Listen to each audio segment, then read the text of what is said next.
Direct గా పిలాతు అనే గవర్నర్ గారి దగ్గరికి వెళ్ళి ఆ బాడీని శిలువ మీద నుంచి దించి ఆయన కొరకు సిద్ధపరిచిన సమాధిలో పెట్టుకున్నాడు. దానికి కావలసిన అనేక చర్యలు ఆయనే ఏర్పాట్లు చేశాడు. అంటే బహిరంగంగా ఉన్నవాడే పక్కకు పోయారు, రహస్యంగా ఉన్న ఆయన వచ్చి యేసుక్రీస్తు వారిని చక్కగా సమాధి చేయడానికి ఎంతో కొంత ఖర్చు పెట్టి ఆయన కొరకు పాటుపడ్డాడు. ఇక రెండు, బహిరంగంగా వెంబడించిన వాళ్ళు ఎవరు కూడా ఆయనకి అది పుయ్యాలి ఇది పుయ్యాలి అనుకున్నారు, కానీ ఎవరు పూసినట్లుగా ఎవరు సిద్ధపరిచినట్లుగా మనకు కనపడలా. కానీ రహస్యంగా వెంబడించిన ఇంకొక శిష్యుడు ఉన్నాడు. ఏం పేరు? ఆయన పేరు నికోదేము అంటారు. నికోదేమని రహస్యంగా వెంబడిస్తున్న ఆయన కూడా వస్తూ 150 షేర్ల ఎత్తు విలువ కలిగింది. 2000 సంవత్సరాలు ఇప్పుడే 150 షేర్లు అంటే ఎంతో ఖరీదైన దాన్ని తీసుకొచ్చి యేసుక్రీస్తు వారికి పూసి సిద్ధపరిచాడే. యేసుక్రీస్తును గుర్తెరిగిన నువ్వు ఆయన కొరకు ఏం ఖర్చు పెడుతున్నావు?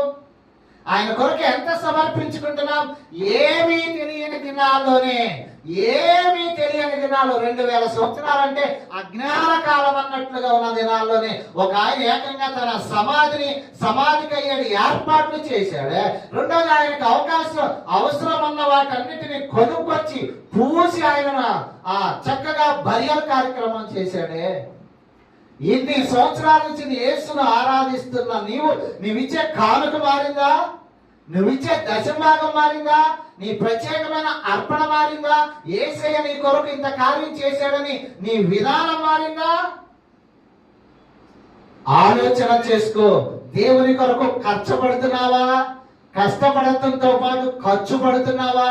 ఖర్చు పెడుతున్నావా లేదా ఆలోచన చేసుకుని ఆనాడు రహస్యంగా ఉన్నవారే ఆయన ప్రేమను ఖర్చుతో పాటుగా చేతులతో పాటు చేసి చూయించి లోకానికి, అందుకే నిన్నటి వరకు శిష్యుల గురించి విన్నాం, కానీ ఇవాళ శిష్యుల గురించి వింటలా.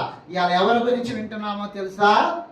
రహస్యముగా ఆయనను వెంబడించి ఆయన చక్కగా బరియలు చేయటంలో నిలబడి చేసిన రహస్య శిష్యుడైన అరిమత యేసోబు. అలాగే ఆ శవానికి పూయటానికి, ఖననం చేయటానికి, పెట్టెలో పెట్టి తీసుకెళ్ళటానికి అవసరమైన వాటిని సమకూర్చిన నికోదేము. మరి నువ్వు ఏ స్థానంలో ఉన్నావు?